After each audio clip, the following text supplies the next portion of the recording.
The mare bucked twice before Penelope. Anderson finally managed to calm her, and that was when she noticed the three men standing by the general store, staring at her with expressions that ranged from amusement to something darker. At 6 feet and 2 inches tall, Penelope had grown accustomed to those looks, but they still stung every single time, cutting deep into the parts of herself she tried to keep protected. Fort Collins, Colorado in the spring of 1878 was supposed to be her fresh start, a place where nobody knew about her past humiliations or the string of rejections that had followed her from Kansas. She dismounted with practiced grace despite her height, her worn boots hitting the dusty ground with a soft thud that sent a small cloud of dirt swirling around her ankles. The boarding house where she had secured a room stood at the far end of Main Street, a weathered 2-story building with peeling white paint and shutters that hung slightly crooked. Mrs. Weatherby, the proprietor, had been kind enough during their initial meeting, though Penelope had caught the woman's eyes widening when she stood to her full height. It was always the same reaction, always that moment of surprise followed by poorly concealed discomfort. Her mother had told her repeatedly that she would grow out of her awkward height, that she would somehow shrink back down to a more acceptable size for a woman. But at 23 years old, Penelope had long since accepted that this was simply who she was. She led her mare toward the livery stable, keeping her eyes fixed straight ahead even as she felt the weight of curious stares following her progress down the street. The stable master, a grizzled man with tobacco-stained teeth, quoted her a price that seemed fair enough, and she paid him for a week's boarding without complaint. Her funds were running dangerously low, which meant she needed to find work soon, but that presented its own set of challenges. Most respectable positions for women in Fort Collins required a certain delicacy, a feminine charm that Penelope simply could not muster when she towered over nearly every man in town. The sun beat down mercilessly as she made her way back toward the boarding house, her traveling bag heavy against her shoulder. She had barely made it halfway when a woman's voice called out to her from the doorway of the dress shop. "Excuse me, miss. You there with the brown hair?" Penelope turned, shielding her eyes against the afternoon glare. The woman who had called to her was petite and plump, with rosy cheeks and kind eyes that crinkled at the corners when she smiled. She wore a simple blue dress with an apron tied around her waist, and she beckoned Penelope closer with enthusiastic waves. "I am terribly sorry to bother you, but I could not help noticing that you are new in town," the woman said as Penelope approached. "I am Constance Miller, and I own this dress shop along with my husband's dry goods store next door. Are you planning to stay in Fort Collins for a while?" "That depends on whether I can find work," Penelope replied honestly. There seemed little point in pretending otherwise. "I am Penelope Anderson, recently arrived from Kansas." Constance's eyes swept over her appraisingly, but unlike so many others, there was no judgment in her gaze. "You know, I might actually have something that would suit you. My husband and I have been looking for someone to help with deliveries and some of the heavier work around both shops. My son usually helps, but he has gone off to Denver to study law, and we have been struggling to keep up with everything. The pay is not extravagant, but it comes with room and board if you need it." Hope fluttered in Penelope's chest, fragile and tentative. "I would be very interested in discussing the position, Mrs. Miller. Please call me Constance. Why don't you come inside out of this heat, and we can talk properly?" The interior of the dress shop was blissfully cool, with fabric bolts lining the walls in every color imaginable. Constance poured them both glasses of lemonade from a pitcher she kept behind the counter and settled onto a stool, gesturing for Penelope to take the chair by the fitting area. "Now then," Constance began. "The position would involve making deliveries throughout town and to some of the nearby ranches, helping to unload supply wagons, keeping the stockrooms organized, and generally assisting wherever needed. It can be quite physical work, which is why we have had trouble finding someone suitable. Most young women in town prefer positions that are less demanding." "I do not mind hard work," Penelope said quickly. "I grew up on a farm and I am used to physical labor." Constance nodded approvingly. "I thought as much. You carry yourself like someone who knows the value of a good day's work. The room we can offer is above the dress shop, small but private. 3 meals a day and wages of $2 a week. Does that sound acceptable?" It was more than acceptable. It was a miracle. Penelope had to resist the urge to accept immediately, forcing herself to ask the practical questions. "When would you need me to start? Would tomorrow be too soon? We have a large shipment arriving from Denver, and it would be wonderful to have the extra hands. Tomorrow would be perfect." They shook hands on it, and Constance showed her up to the room that would be hers.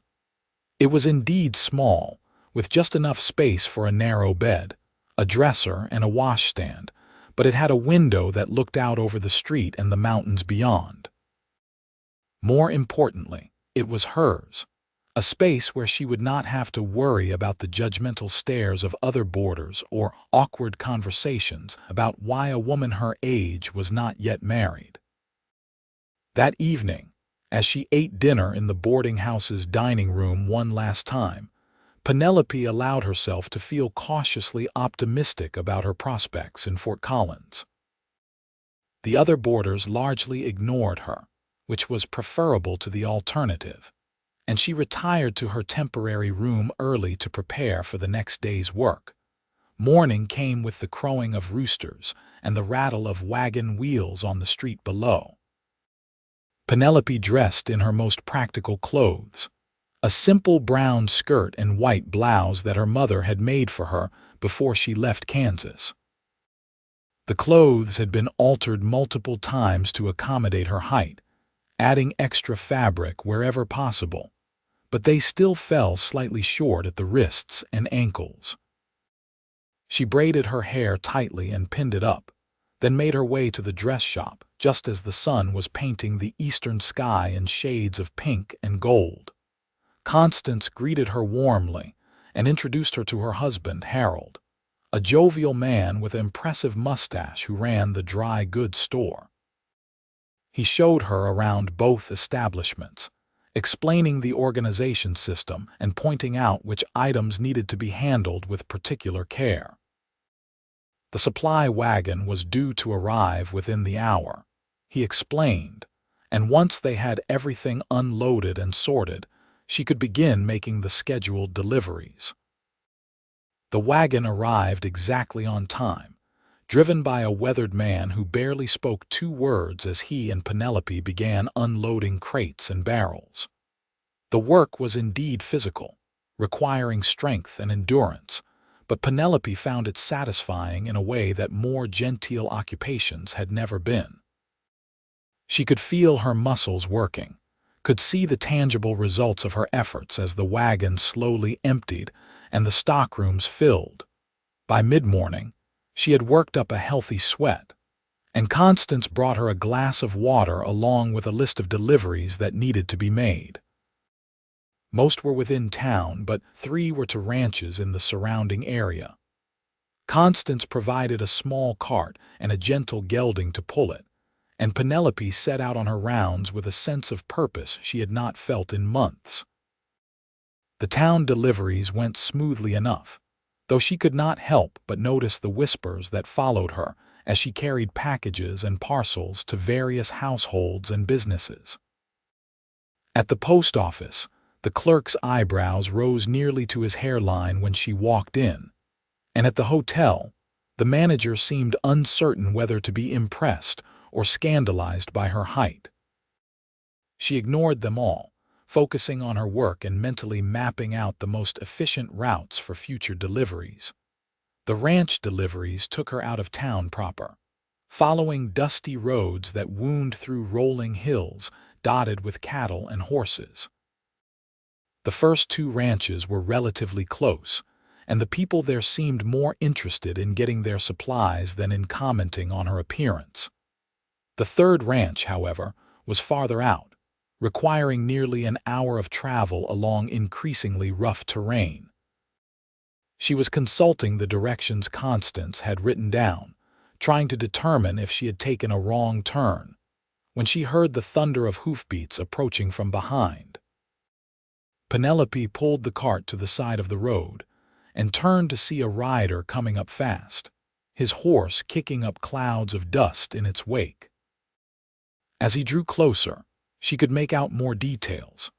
A man in his mid-20s, wearing the typical attire of a working cowboy, with a hat pulled low over his eyes and a red bandana tied around his neck. He slowed as he approached, his horse dancing sideways before settling into a walk. The rider pushed his hat back, revealing a face that was striking in its honest, open quality. He was not conventionally handsome in the way of the slick gamblers and merchants who frequented the saloons, but there was something appealing about the strong line of his jaw and the directness of his gaze.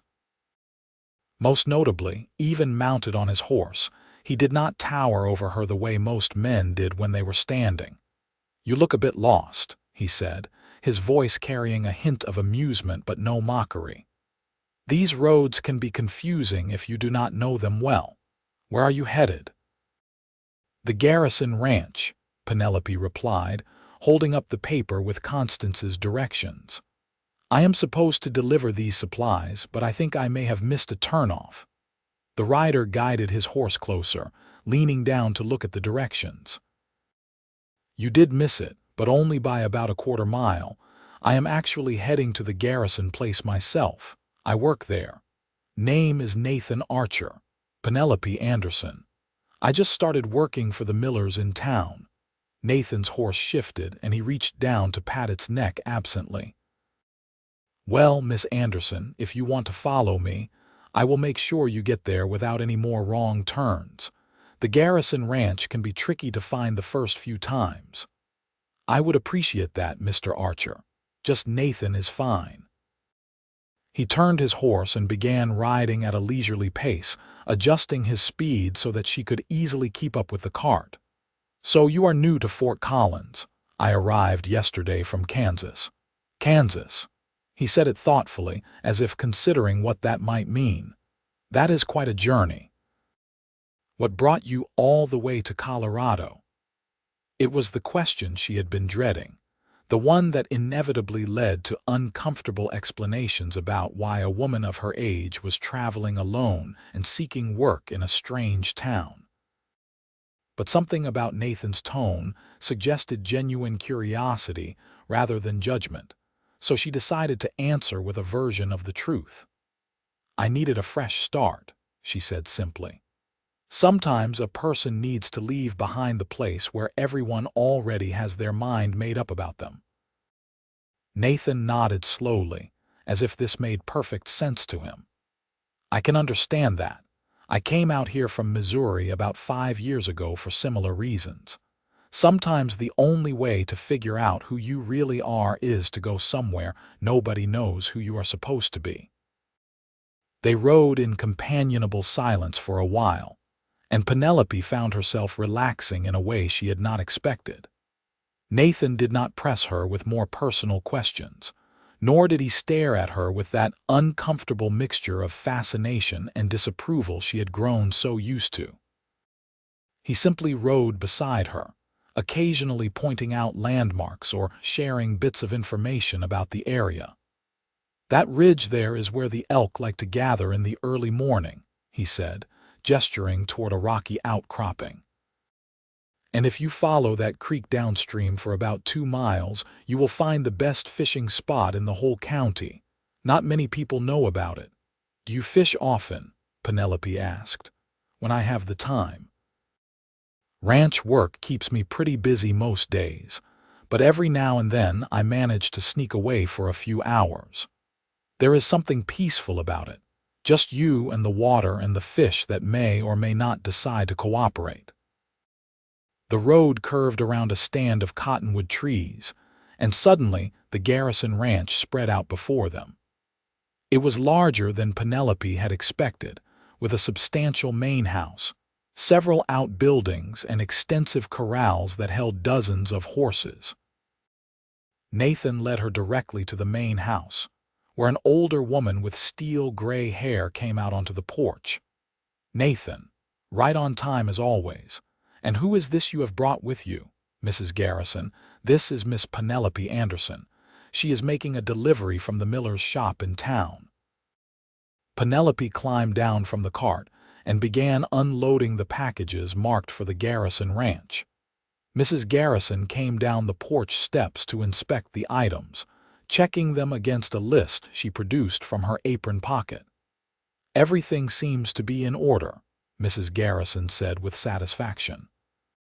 "You can leave those crates on the porch, dear. My husband will move them inside later. You must be the new girl Constance mentioned when I was in town last week. She said she had finally found someone willing to do the heavy work." "Yes, madam. I started this morning." Mrs. Garrison's sharp eyes took in Penelope's height, but unlike so many others, she did not seem troubled by it. "Well, it is about time Constance found proper help. That poor woman has been trying to do far too much on her own. You tell her that I said she is to bring you along again next week when she has our dress order ready. I want to make sure you know the way properly."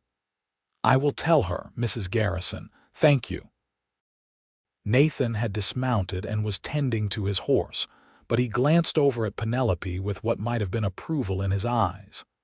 "I can show Miss Anderson the direct route back to town, if you do not mind me taking a few extra minutes, Mrs. Garrison."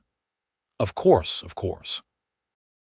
"We do not need you for anything urgent until this afternoon anyway. Go on, make sure she does not get lost again." The ride back to town took them along a different road, one that was more direct, but also more scenic, winding through areas where wildflowers bloomed in profusion, and the mountains loomed impressively in the distance. Nathan proved to be an easy conversationalist, sharing stories about the ranch and the various characters who lived and worked in the Fort Collins area. He had a way of describing people that was both honest and affectionate, finding humor in their quirks without being cruel. As they neared the outskirts of town, Nathan's horse slowed, and he turned in the saddle to look at her directly. "I hope you do not mind me saying this, Miss Anderson, but I think you are going to do just fine here. Fort Collins is a good town once you get to know it, and the people are decent for the most part." "Thank you, Nathan. I appreciate your help today." "It was my pleasure." He paused, as if considering his next words carefully. "The Millers are good people, and they will treat you fairly. But if you ever need anything, or if anyone gives you trouble, you can find me at the Garrison Ranch most days. I mean that." There was something in his tone that made Penelope look at him more closely. He met her gaze without flinching, and she realized with a start that she did not have to look down to meet his eyes. Nathan was not tall by men's standards, probably no more than 5 feet and 8 inches, but he carried himself with a quiet confidence that had nothing to do with physical stature. "That is very kind of you," she said softly. "I will remember that." They parted ways at the edge of town, and Penelope returned the cart and gelding to the small stable behind the miller's shops before going inside to report on the deliveries. Constance was pleased with how quickly she had completed the rounds, even accounting for the wrong turn, and Harold insisted on her taking a break to eat lunch before tackling the afternoon's tasks. The days that followed settled into a comfortable routine. Penelope rose early, helped Harold with the morning inventory and any shipments that had arrived overnight, then spent the bulk of her day making deliveries throughout town and to the surrounding ranches. The work was exactly what she needed, keeping her body busy and her mind occupied with practical concerns rather than dwelling on past disappointments. She saw Nathan several times over the next 2 weeks, always at the Garrison Ranch when she made her weekly delivery there. Each time, he made a point of greeting her warmly and often walked her back to her cart, asking about how she was settling into Fort Collins and sharing more stories about the area. She found herself looking forward to those encounters, appreciating the easy friendship that seemed to be developing between them. It was on her 3rd week in Fort Collins that things took an unexpected turn. She was making a delivery to the mercantile when she overheard 2 women talking in hushed tones near the fabric display. Penelope would not have paid them any attention except that she caught her own name. That Anderson girl.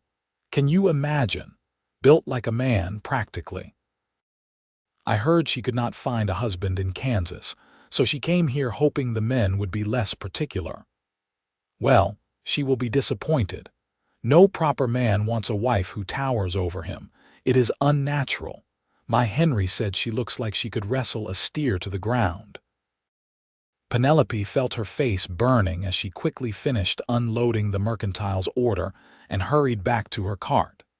She had grown thick skin over the years, or so she had told herself, but the casual cruelty of those women's words still had the power to wound. She was blinking back tears as she climbed onto the cart, angry at herself for caring what small-minded people thought. She was so distracted that she did not notice the group of young men lounging outside the saloon until one of them called out to her, "Hey there, tall drink of water. You looking for a husband? I bet you could keep him real warm at night with all that extra woman to go around." His companions burst into raucous laughter, and Penelope felt her hands tighten on the reins. She kept her eyes straight ahead, determined not to give them the satisfaction of a reaction, but another voice joined in. "Come on, darling, do not be shy. Some men like their women with a little extra height. Make certain things easier if you know what I mean." More laughter followed, crude and mocking. Penelope urged the gelding forward, eager to escape, but one of the men stepped into the street, forcing her to pull up short. "Now that is just rude. Not even saying hello to your admirers. Where are your manners, girl?" "Please move aside," Penelope said, keeping her voice as steady as she could manage. "I have deliveries to make. Deliveries can wait. We are just trying to be friendly. A woman your size must get lonely, not having any proper suitors. Maybe you should lower your standards a bit. Stop looking down on us regular folk." The double meaning was not lost on Penelope, and she felt her anger rising to match her humiliation. "I said move aside." The man grinned, revealing tobacco-stained teeth. "Or what? You going to make me?" "Actually, I would like to see you try. Come on down from that cart and let us see what you are really made of. I think the lady asked you to move." The new voice cut through the tension like a knife. Penelope looked up to see Nathan riding down the street, his expression hard in a way she had never seen before.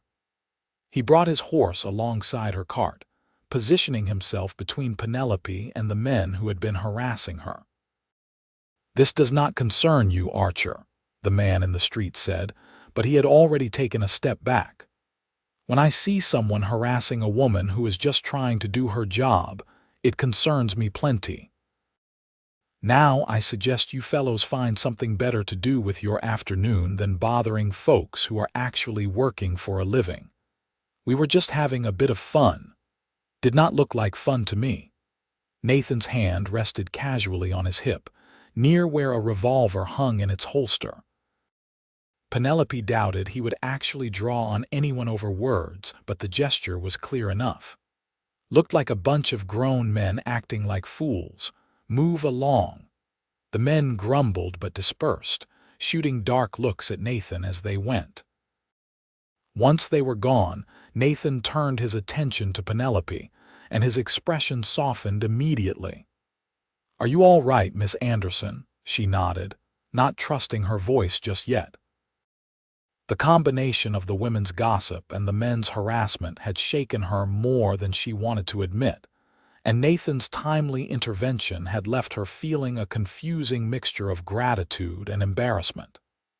"Those idiots should know better," Nathan continued, his voice tight with anger. "I am sorry you had to deal with that. It is not your fault," Penelope managed, "but thank you for intervening.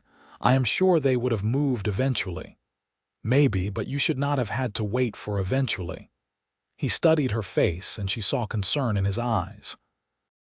"Are you sure you are all right? You look upset." "I am fine. Really. This is not the first time I have dealt with comments about my height. That does not make it right." Something in his tone made her look at him more carefully. "You sound like you have personal experience with that sort of thing." Nathan gave a short, humorless laugh. "I have been on the receiving end of plenty of comments about my lack of height over the years. Men can be just as cruel about that as they apparently are about women being too tall. I learned a long time ago that the people who mock others for things they cannot control are usually the ones most insecure about themselves. That is a mature perspective. I've had a lot of time to develop it." He shifted in his saddle, and his expression grew more serious. "Listen, Miss Anderson, I know we have not known each other very long, but I want you to know that I think those people are idiots. There is nothing wrong with your height. In fact, I think it suits you perfectly." Penelope felt her throat tighten unexpectedly. It was such a simple statement, delivered without drama or excessive flattery, but it touched something deep inside her that she had thought was too scarred over to feel anymore. "Thank you, Nathan. That means more than you probably realize." They looked at each other for a long moment, and Penelope felt something shift between them, some subtle change in the dynamic of their friendship. Nathan seemed to feel it too, because he cleared his throat and glanced away, a faint color rising in his cheeks. "I was actually on my way to the miller's shop," he said. "Mrs. Garrison needs some supplies, and she asked me to pick them up since I was coming into town anyway. Would you mind if I rode along with you for the rest of your deliveries? I promise I am not trying to suggest you need protection or anything like that. I just enjoy your company." The offer was made so earnestly that Penelope found herself smiling despite her earlier upset. "I would like that very much." They spent the rest of the afternoon together, with Nathan accompanying her on her remaining deliveries and then helping her load the supplies for Mrs. Garrison. He told her more about his life, sharing details he had not mentioned before. He had come from Missouri 5 years earlier, leaving behind a family that had never quite understood him, and a town where everyone expected him to follow in his father's footsteps as a clerk in the county recorder's office. "I tried it for a year after I finished school," Nathan explained as they rode toward the Garrison ranch. "Sitting behind a desk all day, copying documents and filing papers. My father was so proud that I was following the family tradition, but I was miserable. I felt like I was suffocating, like every day was exactly the same and I was never going to actually live, just exist. So one morning I woke up, packed my things and bought a train ticket heading west. Did not even leave a note, just left." "Your family must have been worried," Penelope said. "I am sure they were, though I sent them a letter once I got to Denver explaining what I had done and why. My father wrote back once, a very formal letter expressing his disappointment. My mother included a short note saying she hoped I would find what I was looking for. I have not heard from them since." "Do you regret leaving?" Nathan considered the question seriously. "I regret the hurt I caused them, but I do not regret the decision itself. Working on the ranch, being out here in this country, it feels right in a way that nothing back in Missouri ever did." I would have withered away if I had stayed." Penelope understood exactly what he meant. She had felt that same sense of suffocation back in Kansas, where everyone knew her and had already decided what her life could and could not be.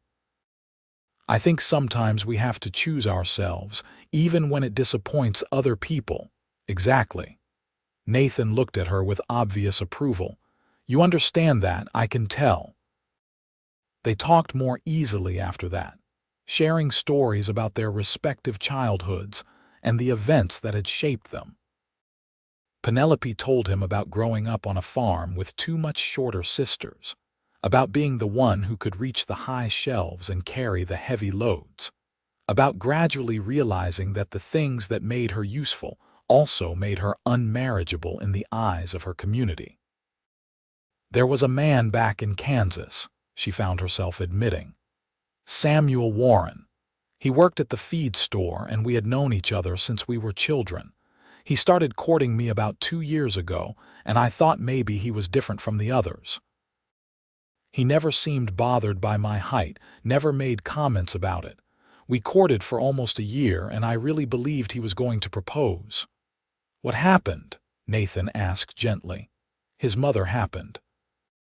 She made it very clear that she would never accept me as a daughter-in-law, that it would be an embarrassment to have a woman like me in the family.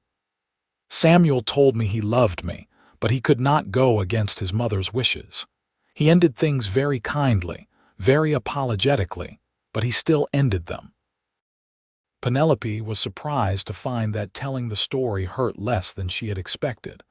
Perhaps time and distance had dulled the edge of that particular pain. "That was when I decided I needed to leave. If I stayed in Kansas, I would just be the tall, unmarriageable Anderson girl for the rest of my life."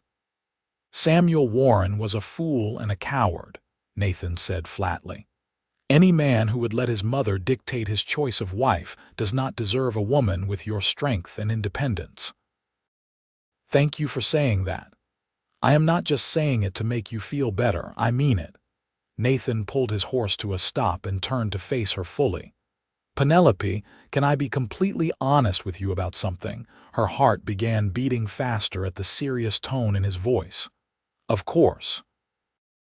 "When I first saw you on the road a few weeks ago, my first thought was not about your height. My first thought was that you were beautiful. Strong and capable and beautiful. It was only later, when I saw how other people reacted to you, that I even really registered that you were taller than most women. And even then, it did not matter to me. If anything, I liked it. You do not have to look down at me like most women do, and I do not have to crane my neck to talk to you properly. We fit together in a way that feels natural." Penelope stared at him, hardly daring to believe what she was hearing. "Nathan, I do not know what to say." "You do not have to say anything right now. I just wanted you to know how I feel. I understand if you do not feel the same way, or if you need time to think about it. I just could not stand seeing you look so defeated earlier, and not tell you that someone sees you exactly the way you are and thinks you are perfect." The word perfect hung in the air between them, extraordinary and impossible, and somehow exactly right. Penelope felt tears prickling at the corners of her eyes, but they were not tears of sadness or humiliation. They were tears of relief, of recognition, of something that felt dangerously close to hope. "I do feel the same way," she said quietly. "I have been trying not to, because I thought it would be foolish to let myself care for someone when I have only been here such a short time. But I look forward to seeing you every time I come to the Garrison Ranch. I find myself thinking about things you have said, remembering the way you laugh. You make me feel like I can just be myself without having to apologize for it." Nathan's face broke into a wide smile, and he dismounted in one fluid motion. He walked over to where Penelope sat on the cart and looked up at her, his hand extended. "Would you come down here for a moment?" Penelope climbed down from the cart, suddenly conscious of the fact that even standing, She was several inches taller than him. But Nathan did not seem bothered by this in the slightest. He took both of her hands in his and looked up into her eyes. "You are perfect," he said again, and this time the words were even more powerful for being repeated. "Just exactly as you are, and I would be honored if you would let me court you properly. I would like that very much." They stood there in the middle of the road, hands clasped, smiling at each other like fools. Penelope felt as if something fundamental had shifted in her understanding of the world. For so many years, she had believed that her height made her unlovable, that she would have to settle for someone who could merely tolerate that aspect of her. But Nathan did not just tolerate her height. He genuinely did not see it as a flaw, and his acceptance felt like a gift she had not known she needed. The courtship that followed was unlike anything Penelope had experienced before. Nathan was attentive without being possessive, romantic without being performative. He made time to see her several times a week, often riding into town in the evening after his work at the ranch was finished. They would walk together through the streets of Fort Collins, talking about everything and nothing, learning each other's thoughts and dreams and fears. The town's reaction to their courtship was mixed. Some people seemed genuinely happy for them, like Constance and Harold Miller, who declared that they had known from the beginning that Nathan and Penelope were well suited. Mrs. Garrison, when she learned of the development, gave her enthusiastic approval and began inviting Penelope to stay for dinner whenever she made deliveries to the ranch. Others were less kind. The same women who had gossiped about Penelope in the mercantile now had fresh material, speculating loudly about how desperate both she and Nathan must be to settle for each other. The men who had harassed Penelope that day outside the saloon made crude jokes about the proportions of the relationship whenever they saw Nathan in town. But Nathan faced down the mockery with the same calm confidence he had shown when defending Penelope that first time. When one man made a particularly crude comment in his hearing, Nathan simply looked at him and said, "I am courting the most remarkable woman I have ever met, and you are standing in a saloon at 2 in the afternoon making jokes about other people's happiness. Which one of us do you think is actually winning at life?" The man had no response to that, and the story spread quickly enough that the more overt harassment decreased significantly. There were still whispers and sideways glances, but Penelope found that they bothered her less and less as the weeks passed. With Nathan by her side, she felt anchored in a way she never had before, secure in the knowledge that at least one person saw her true worth. Summer deepened into full bloom, painting the landscape around Fort Collins in rich greens and golds. Nathan began teaching Penelope to ride properly, not just managing a cart horse but actually riding, and they spent their Sunday afternoons exploring the countryside together. He showed her his secret fishing spot, and she proved to have a natural talent for the patience required to catch trout.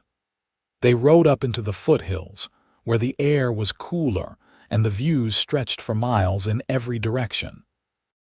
It was on one of these Sunday rides, about 3 months after they had begun courting, that Nathan brought up the subject of marriage. They were sitting beside a small mountain lake, their horses grazing peacefully nearby, and the late afternoon sun was painting everything in shades of amber and rose. "I have been thinking about the future," Nathan said, breaking a comfortable silence. "About what I want my life to look like 5 years from now, 10 years from now." "And what do you see?" Penelope asked, though her heart was already racing because she thought she knew where this conversation was heading. "I see a ranch of my own, nothing huge like the Garrison place, but enough land to run a decent herd and maybe raise some horses. I see a house with a wide porch where I can sit in the evening and watch the sunset. And I see you there with me, Penelope. In every vision of my future, you are there." Penelope felt her breath catch. "Nathan, are you asking what I think you are asking?" He turned to face her fully, and she saw nervous excitement in his eyes. "I know we have only been courting for 3 months, and maybe that seems too fast. But I also know that you are the person I want to build a life with. I love you, Penelope. I love your strength and your determination and your quiet courage. I love the way you laugh when you think no one is paying attention, and I love how you are not afraid of hard work. I love everything about you, including your height, which some people seem to think should matter but really does not matter at all. What matters is that we fit together in all the ways that count. So yes, I am asking, will you marry me?" Tears were streaming down Penelope's face, but she was smiling so widely that her cheeks hurt. "Yes, yes, of course I will marry you." Nathan whooped with joy and pulled her into his arms, and they stayed that way for a long time, holding each other while the sun continued its slow descent toward the horizon. When they finally pulled apart, Nathan reached into his pocket and produced a simple gold band. "It was my grandmother's," he explained. "The only thing of value my mother gave me when I left Missouri. She said I should save it for when I found someone worth keeping. I think she would have liked you." Penelope held out her hand, and Nathan slipped the ring onto her finger. It fit perfectly, as if it had been made specifically for her, and she stared at it in wonder.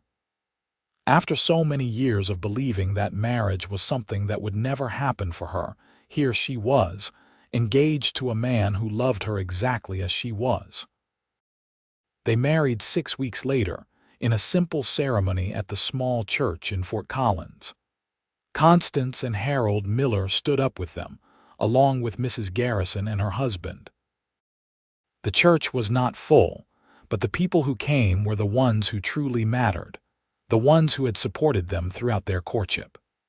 The minister, a kind older man who had heard about their story, gave a sermon about how love sees beyond the superficial to the true essence of a person. When Nathan spoke his vows, looking up at Penelope with absolute certainty in his eyes, she felt as if every painful experience that had led her to this moment had been worth it. All the rejections, all the cruel comments, all the years of feeling like she did not quite fit anywhere, they had all been necessary steps on the path that had brought her to Nathan. They held a small reception at the miller's shop, with cake and punch and well wishes from the handful of guests. Several people from town stopped by to offer their congratulations, and Penelope was touched by the genuine warmth of many of the greetings. It seemed that their relationship had won over at least some of the skeptics. As the sun set on their wedding day, Nathan and Penelope rode out to the small piece of land he had purchased several miles outside of town. It was not much yet, just 20 acres with a creek running through it, and a tiny cabin that Nathan had been fixing up in preparation for their marriage. But as they stood together on the porch of that cabin, looking out over land that was now theirs, Penelope felt a sense of contentment and belonging that she had never experienced before. "Welcome home, Mrs. Archer," Nathan said, squeezing her hand. "It is perfect," Penelope replied, and she meant it with all her heart. The first year of their marriage was filled with hard work and small joys. They expanded the cabin, adding a proper bedroom and a larger kitchen. Nathan continued working at the Garrison Ranch while slowly building up their own small herd of cattle and horses. Penelope kept her job with the Millers, appreciating both the income and the independence it provided. They fell into routines and rhythms, learning to navigate the small conflicts and adjustments that came with two independent people building a life together. There were challenges, certainly. Money was tight, and there were months when they had to carefully budget every dollar. The work was unrelenting, with dawn to dusk days being more common than not. They faced skepticism and occasional hostility from people who still could not understand their relationship. But through it all, they had each other, and that proved to be more than enough. Penelope discovered that she loved ranch life in a way she had never expected. There was something deeply satisfying about working the land, about seeing the direct results of her labor in the form of healthy animals and productive fields. She and Nathan made a good team, each bringing different strengths to their partnership. Where Nathan excelled at the more technical aspects of ranching, Penelope proved to have an intuitive understanding of animal behavior and an impressive capacity for the physical work. The seasons cycled through fall and winter and into a new spring. As the world greened and warmed around them, Penelope realized that she had not had her monthly courses in quite some time. At first, she tried to dismiss it as stress or the physical demands of ranch work. But as the weeks passed and other signs appeared, she could no longer deny the truth. She waited until evening, until she and Nathan were sitting together on their porch watching the sunset, to tell him. "Nathan, I have something I need to share with you." He looked at her with immediate concern. "What is it? Are you all right?" "I am more than all right. I am pregnant." For a moment, Nathan simply stared at her, processing the words. Then a smile spread across his face, growing wider and wider until he was grinning like a fool. "Pregnant. We are going to have a baby." "Yes. I am fairly certain I am about 3 months along, though I will need to see the doctor to be sure." Nathan pulled her into a fierce embrace, laughing with pure joy. "This is incredible. Amazing. We are going to be parents." They talked late into the night, making plans and dreaming about the future. Nathan was already imagining teaching their child to ride, while Penelope found herself hoping for a healthy baby regardless of what else might be. The pregnancy was confirmed by the doctor the following week, who told Penelope that she was indeed about 3 months along and should expect to deliver sometime in early winter. As her pregnancy progressed, Penelope found that her height became an unexpected advantage. She carried the baby well, with plenty of room for the growing child, and experienced fewer of the back problems and discomforts that many shorter women dealt with. She was able to continue working almost until her delivery date, making deliveries for the Millers well into her 8th month. The baby arrived on a cold December morning after a labor that was long but ultimately uncomplicated. Nathan stayed by her side throughout, holding her hand and offering encouragement, his presence a steady anchor in the midst of the pain and effort. When the midwife finally placed the tiny, squalling infant in Penelope's arms, she felt a rush of love so intense it was almost overwhelming. "A boy," the midwife announced with satisfaction. "A healthy, strong boy." Nathan looked down at his son with wonder in his eyes. "He is perfect." Absolutely perfect. They named him James after Nathan's grandfather, and he proved to be a happy, healthy baby who grew rapidly. Constance Miller was delighted to become an honorary grandmother, visiting frequently and showering James with affection. Mrs. Garrison sent over a beautiful cradle that her own children had used, along with more practical gifts of clothing and blankets. As James grew from infant to toddler, Penelope and Nathan's ranch continued to expand and prosper. They added more cattle, improved their facilities, and slowly built up a reputation for quality livestock. Nathan's skill with horses became well known in the region, and people began seeking him out to train their more difficult animals. Penelope managed the business side of things, keeping their accounts and negotiating sales with a sharp mind for numbers that surprised many of the men she dealt with. James was 3 years old when Penelope discovered she was pregnant again. This time, the pregnancy felt different from the start, and she found herself convinced that she was carrying a girl. She was proven right when their daughter was born in the late spring, a tiny, perfect little thing with her father's dark hair and her mother's gray eyes. "What should we name her?" Nathan asked, cradling the baby with the practiced ease of a second-time parent. Penelope had been thinking about this for months. "I would like to name her Caroline, after my grandmother. She was the only person in my family who never made me feel like my height was something to be ashamed of." "Caroline Archer," Nathan said, testing the name. "I think it is perfect." With 2 young children, life on the ranch became even busier and more chaotic.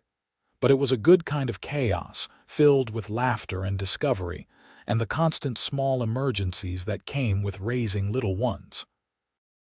James proved to be adventurous and energetic, always getting into things he should not and keeping his parents on their toes.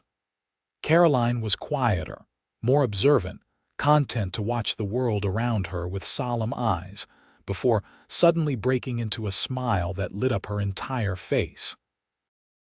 The years passed in a blur of growth and change. The ranch prospered, allowing them to build a larger house and improve their facilities even more.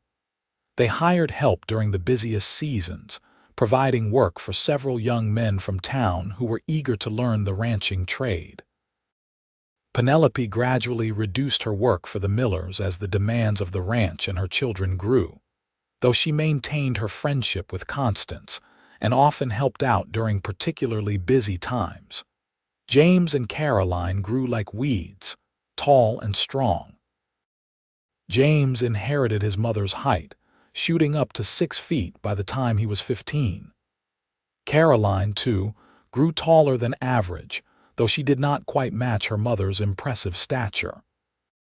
Neither child seemed particularly bothered by their height, growing up in a household where such things were simply not treated as problems to be overcome.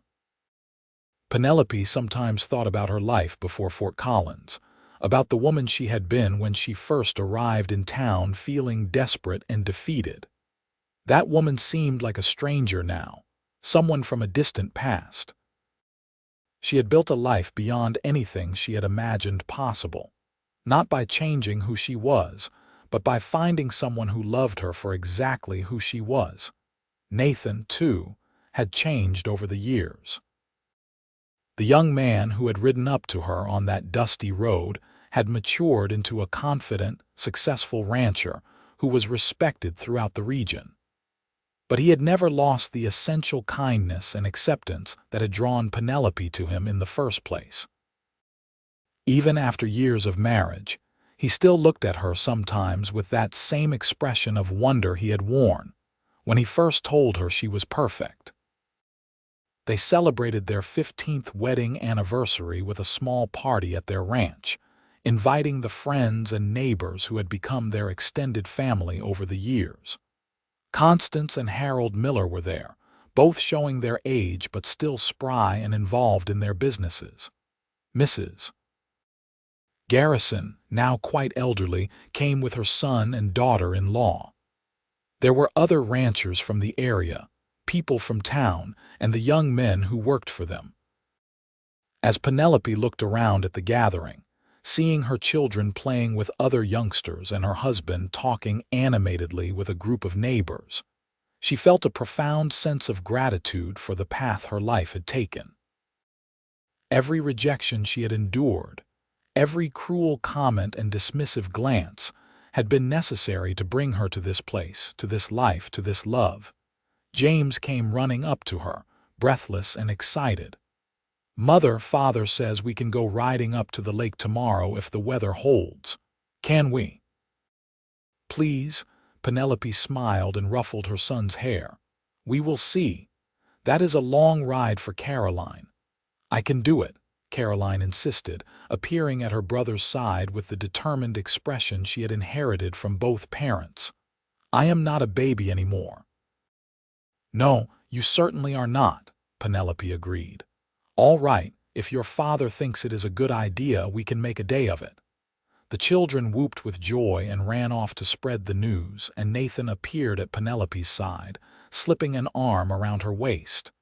"You agreed to the lake trip, I see." How could I say no to those faces?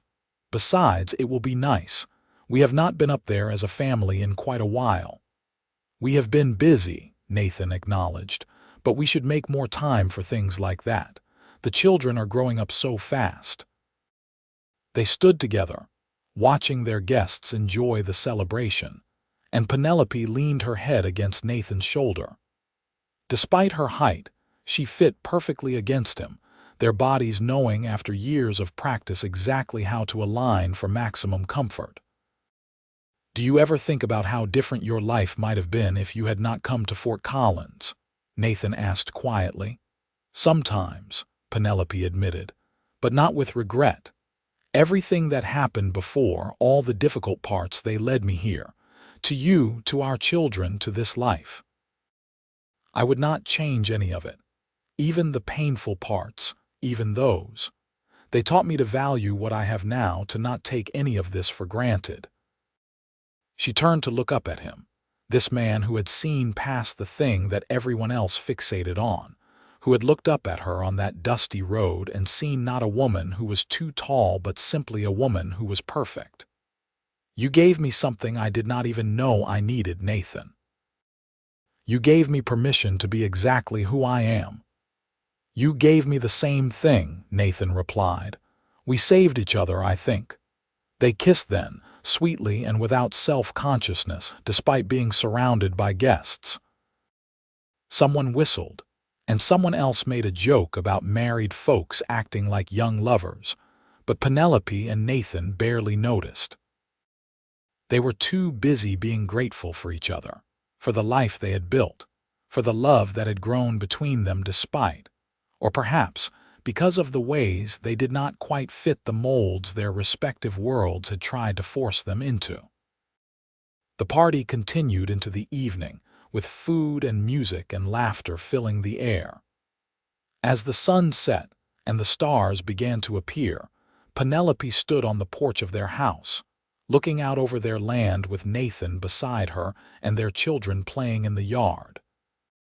She thought about the young woman who had arrived in Fort Collins 17 years earlier, scared and defeated, convinced that she would never find a place where she belonged. That woman had been wrong. Not because she had changed to fit the world's expectations, but because she had found someone who helped her see that there was nothing wrong with her in the first place. Together, she and Nathan had built not just a ranch but a refuge, a place where people could be exactly who they were without apology or explanation. As full darkness fell, and their guests began to depart, Penelope helped carry the tired children to bed.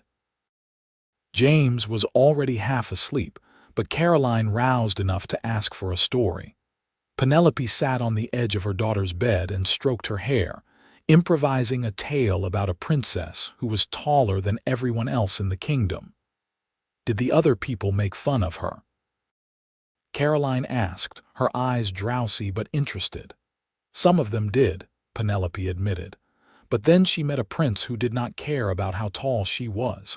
He loved her exactly as she was, and they built a beautiful life together.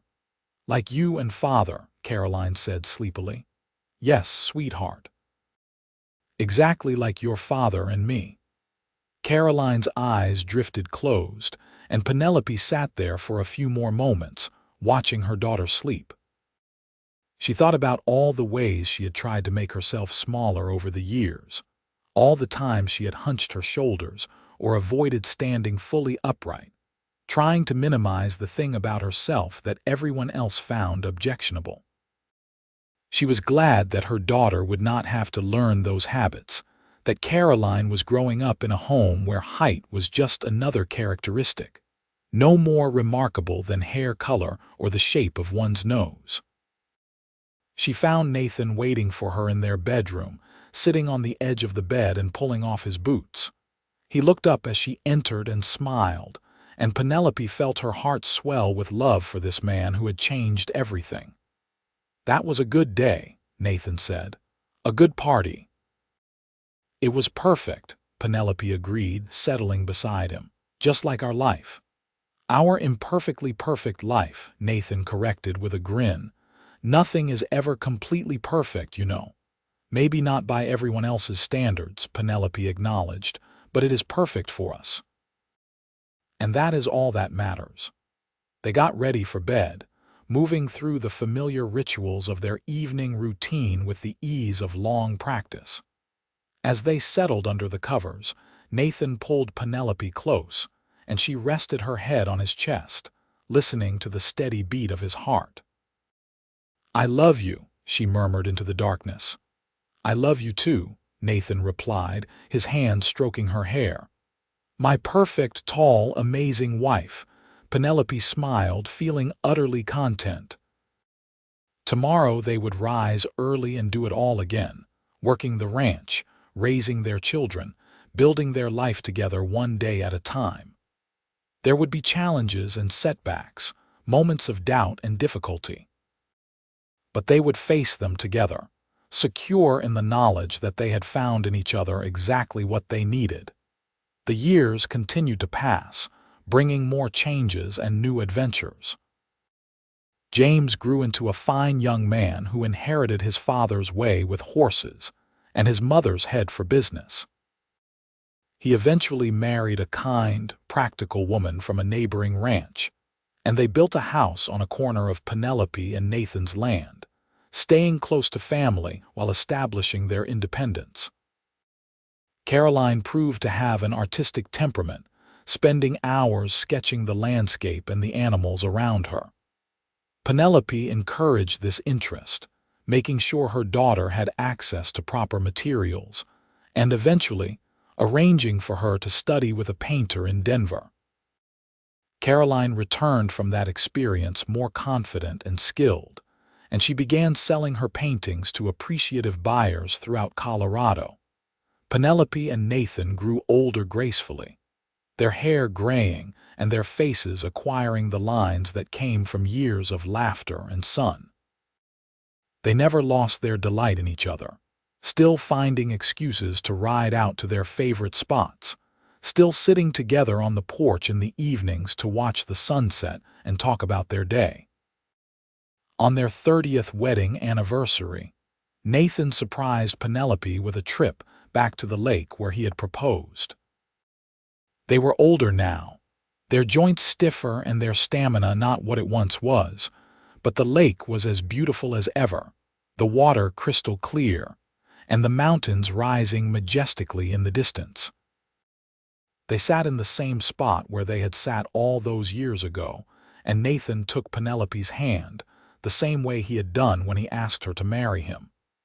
30 years, he said wonderingly. Sometimes it feels like just yesterday, and sometimes it feels like we have always been together.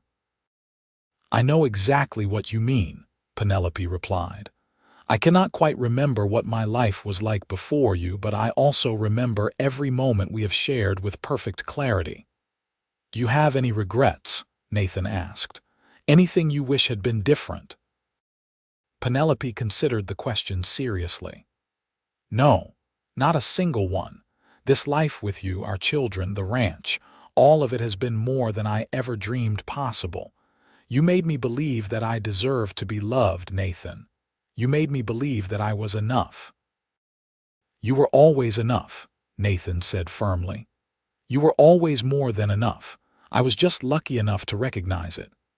They sat together as the sun arced across the sky, reminiscing about their years together and dreaming about the years still to come. They talked about their grandchildren, the 2 boys and a girl that James and his wife had given them. They talked about Caroline's upcoming art exhibition in Denver and the recognition she was beginning to receive for her work. They talked about the ranch and the legacy they were building, not just in terms of land and livestock, but in terms of the values they had instilled in their children. As the afternoon waned, Nathan stood and extended his hand to Penelope, pulling her to her feet. He looked up at her, this woman he had loved for 3 decades, and his expression was as tender as it had been on their wedding day. You are still perfect, he said softly, just in case you were wondering. After 30 years, countless challenges, gray hair, and creaky joints, You are still absolutely perfect to me." Penelope felt tears prickling at her eyes, touched by the sincerity in his voice. "And you are perfect to me. Always have been, always will be." They held each other beside the mountain lake. Two people who had found in each other exactly what they needed, who had built a life based on acceptance and love and mutual respect. The world had told them both that they did not quite fit, that they should be ashamed of things they could not control. But they had refused to believe those lies, choosing instead to create their own definition of what was right and perfect and beautiful. The ride back to the ranch was leisurely, filled with comfortable silence and occasional conversation. As they crested the final ridge and their property spread out before them, Penelope felt the same sense of homecoming she experienced every time she returned to this place. The house they had built together, expanded over the years to accommodate their growing family, stood solid and welcoming. The barns and corrals spoke of years of hard work and careful stewardship. The land itself seemed to welcome them, familiar and beloved. James and his family came for dinner that evening, along with Caroline, who was visiting from Denver for a few weeks. The house filled with noise and laughter, grandchildren running through the rooms while the adults talked and shared a meal. Penelope looked around the table at the faces of the people she loved most in the world, the family she and Nathan had created together, and she felt a profound sense of accomplishment. This was her legacy. Not the ranch, though that was certainly part of it. Not the money they had managed to save or the property they owned. Her real legacy was this family, these people who had been raised to value character over appearance, substance over superficiality. Her children and grandchildren would never know what it was like to be made to feel lesser because of something as arbitrary as height. They would grow up confident in their worth, secure in the knowledge that they were loved exactly as they were. After dinner, after the dishes were washed and the children were settled with books and games, Penelope and Nathan retreated to their porch. It had become their ritual over the years, this time in the evening when they could sit together and simply be. They did not always talk. Sometimes comfortable silence was enough, but the companionship was constant. "You remember those men who harassed me outside the saloon?" Penelope asked suddenly, the memory surfacing without warning. "The day you intervened, of course I remember. I was furious. I saw one of them in town last week. He is older now, obviously, with a gut and thinning hair. He was with his wife, this timid little woman who looked absolutely miserable. I heard him speaking to her, criticizing everything from how she had prepared his breakfast to the way she had arranged their purchases in the wagon. He was cruel, Nathan, casual and cruel, like it was just his natural way of interacting with her." "That does not surprise me," Nathan said. "People who derive pleasure from mocking others rarely change. They just find new targets. It made me so grateful," Penelope continued. "Grateful that I never settled for someone like that. Grateful that I waited, even when it seemed hopeless, even when everyone was telling me I should just accept whatever scraps of affection I could get. If I had married someone back in Kansas just to avoid being alone, I might have ended up like that poor woman." "You would never have let yourself be treated that way," Nathan said with certainty. "You have too much strength, too much self-respect. Maybe, but I might not have known what real love felt like. I might have convinced myself that mere tolerance was enough." She reached for his hand, weaving their fingers together. "You showed me what it means to be truly seen and valued, not despite who I am, but because of who I am." "You did the same for me," Nathan reminded her. "I spent my whole childhood being told I was not man enough because I was not tall enough.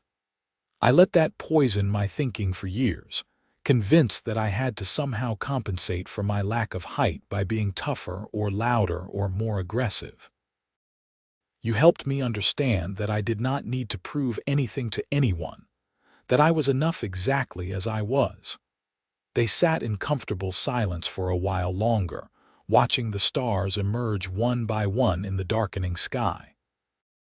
The sounds of their grandchildren playing inside drifted out through the open windows, mixing with the familiar noises of the ranch settling down for the night. "I have been thinking," Nathan said eventually, "about the future of the ranch. James is more than capable of taking over the day-to-day operations, and I trust him completely. What would you think about us stepping back a bit?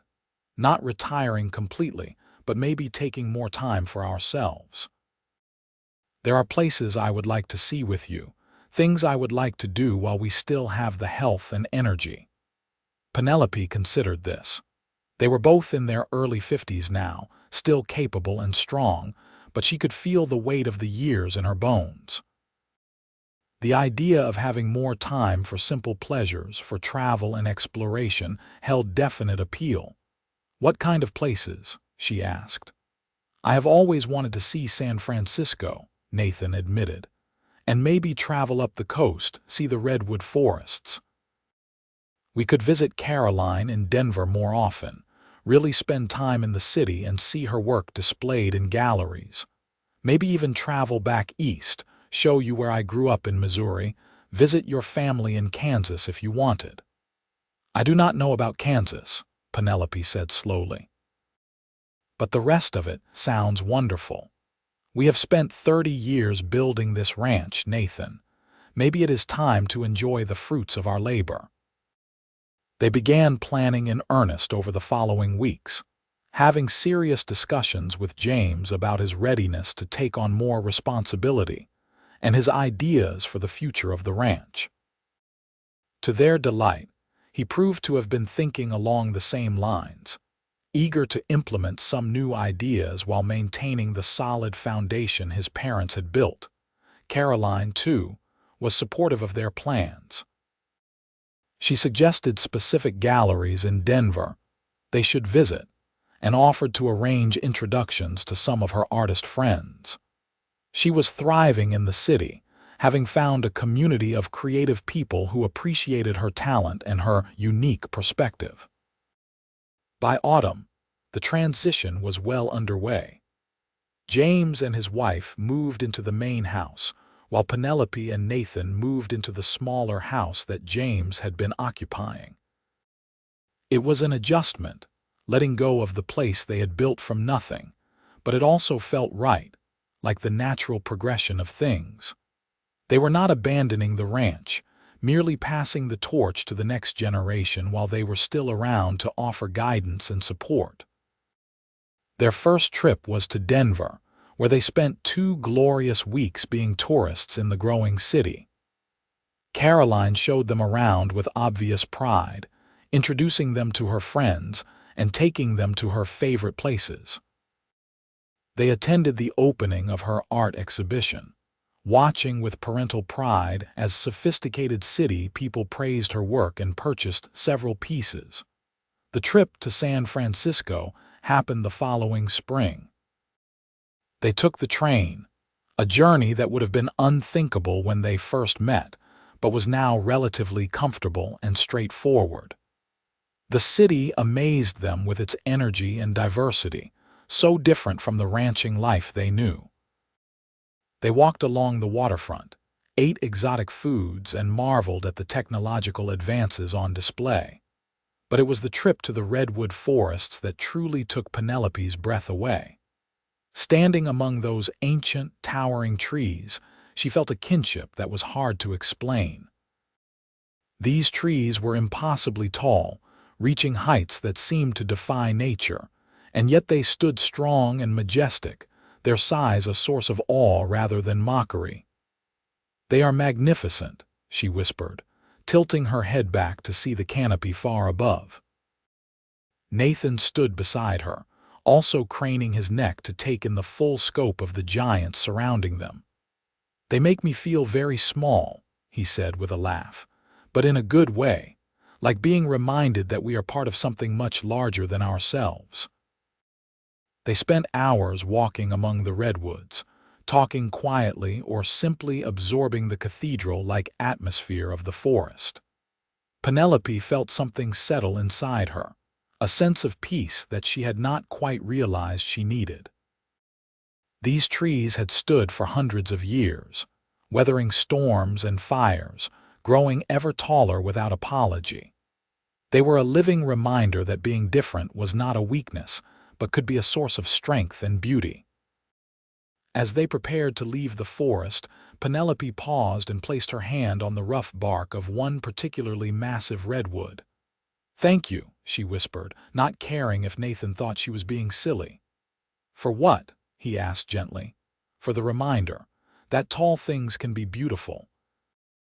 That size can be magnificent rather than monstrous."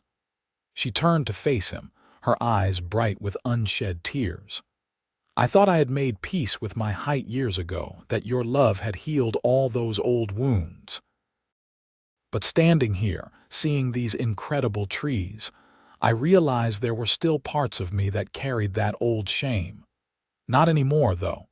Not after this." Nathan pulled her into an embrace, and they stood together in the shadow of the giants, two people who had learned to see beauty where others saw only deviation from the norm. They returned to Colorado renewed and refreshed, ready to settle back into the slower pace of life at the ranch. The trips had been wonderful, but they both agreed that their true home was here, among the mountains and grasslands they had worked so hard to preserve and protect. The years continued their steady march, bringing both joys and sorrows.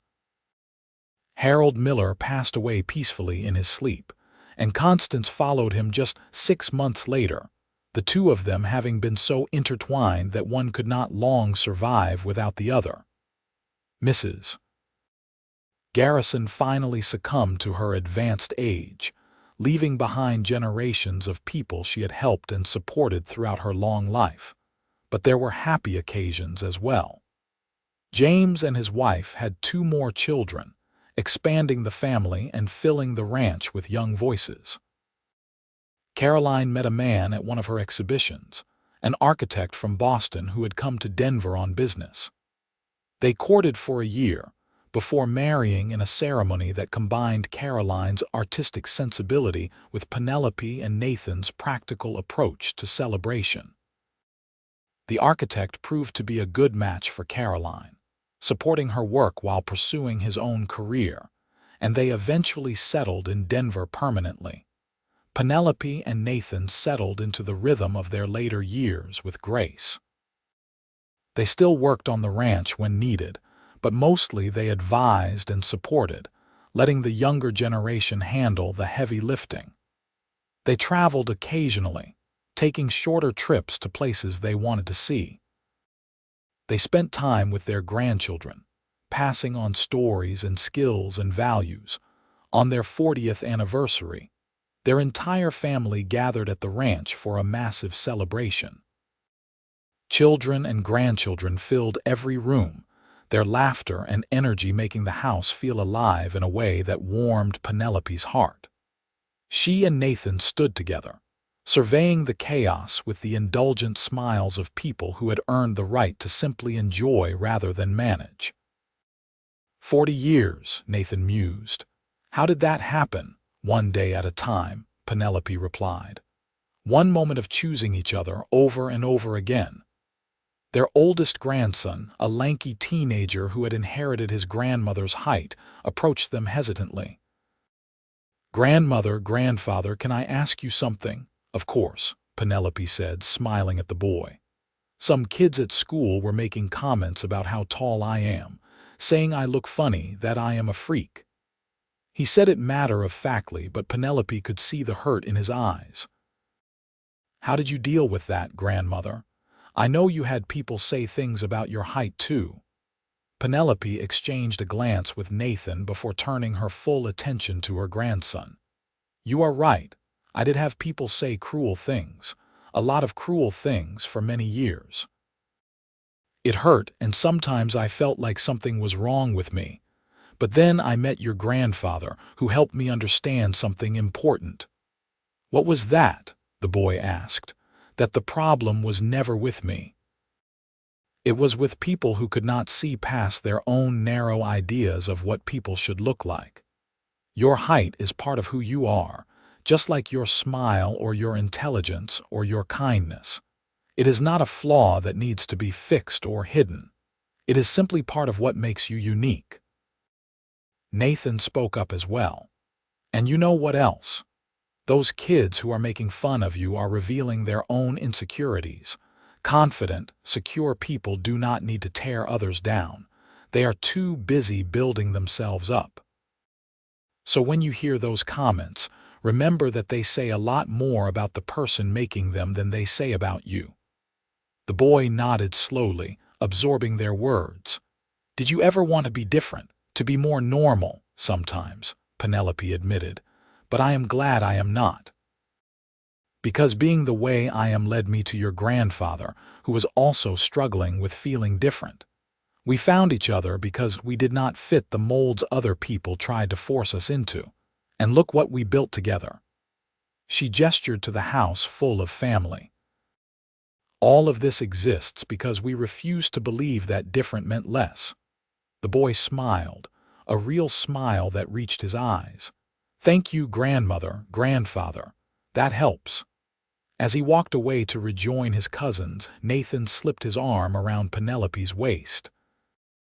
"We did good," he said quietly. "We did," Penelope agreed. "Not just with the ranch or the business, but with this. Teaching the next generation to value what matters."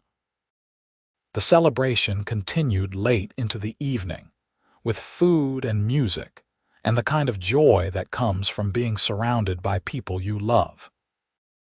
As the party finally wound down and guests began preparing to leave or settle into the various rooms that had been prepared for overnight visitors, Penelope and Nathan made their escape to their porch.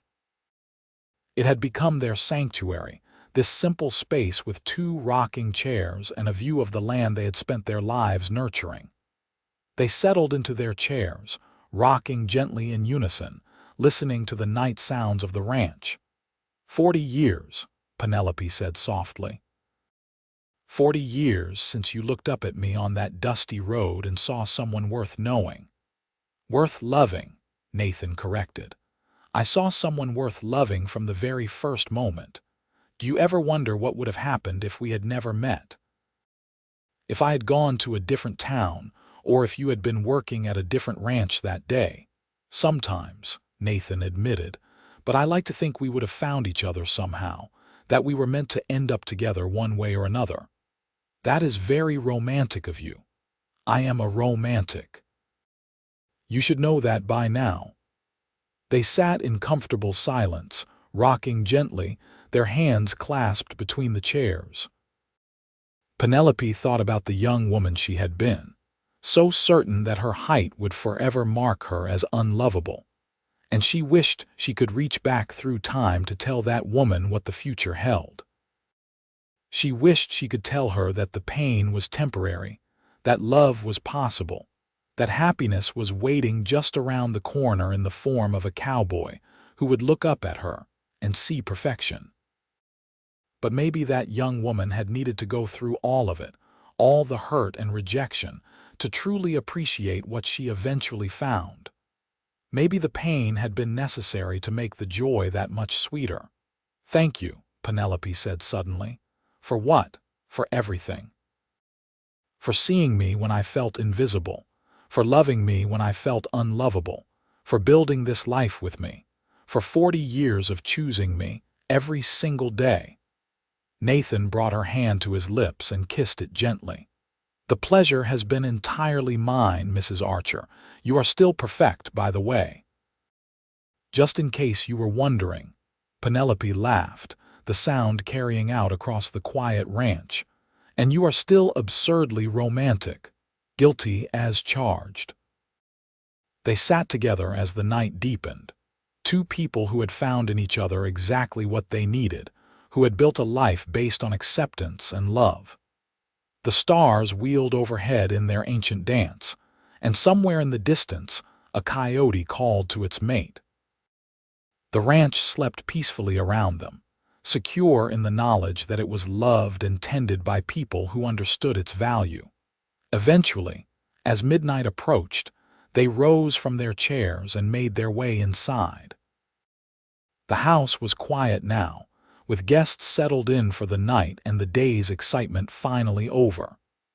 They prepared for bed with the practiced ease of 40 years of marriage, moving around each other in the small space like dancers who knew every step by heart. As they settled under the covers, Nathan pulled Penelope close, and she rested her head in the hollow of his shoulder, the way she had done thousands of times before. "I love you," she whispered into the darkness. "I love you too," Nathan replied. "My perfect, tall, amazing wife. Today, tomorrow, and always." Penelope smiled, feeling utterly content.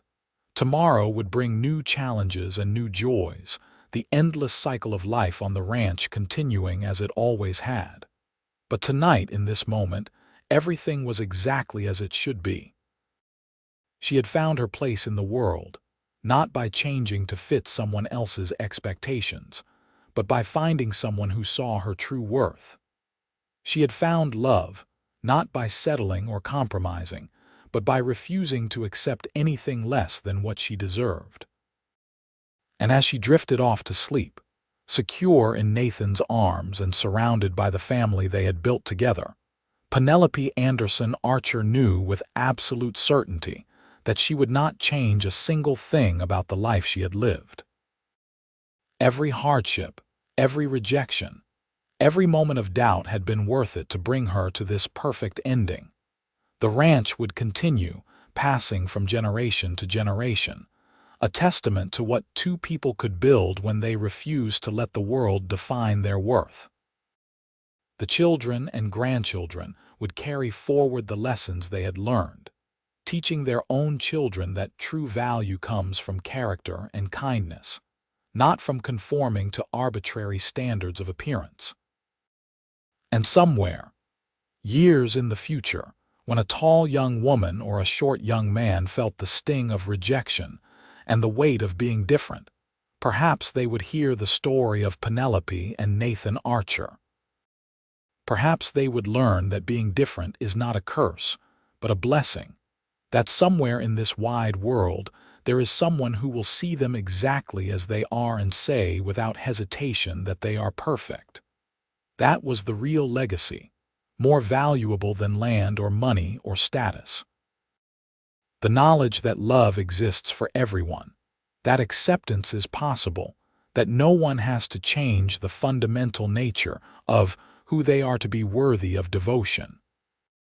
Penelope and Nathan had proven that truth through 40 years of marriage and countless small acts of choosing each other, and that truth would endure long after they were gone. As the moon rose higher in the sky and the stars continued their eternal dance, the ranch settled into peaceful sleep. In the main house, James and his family dreamed of the future they were building. In various rooms throughout the property, grandchildren slept soundly, secure in the love of their family. And in their modest home, Penelope and Nathan Archer held each other close, grateful for every day they had been given together. It was a fitting end to an extraordinary love story, one that had begun with rejection and doubt, but had blossomed into something beautiful and enduring.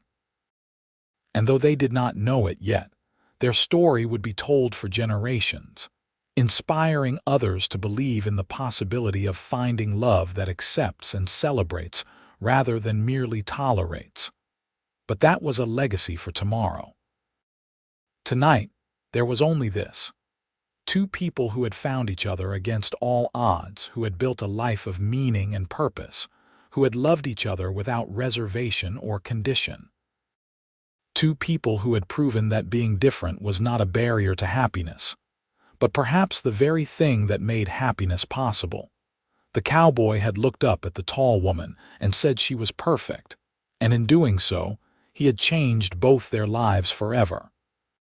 And 40 years later, surrounded by the fruits of that perfect imperfect love, They were still looking at each other with the same wonder and devotion that had brought them together in the first place. It was enough. It was everything. It was perfect.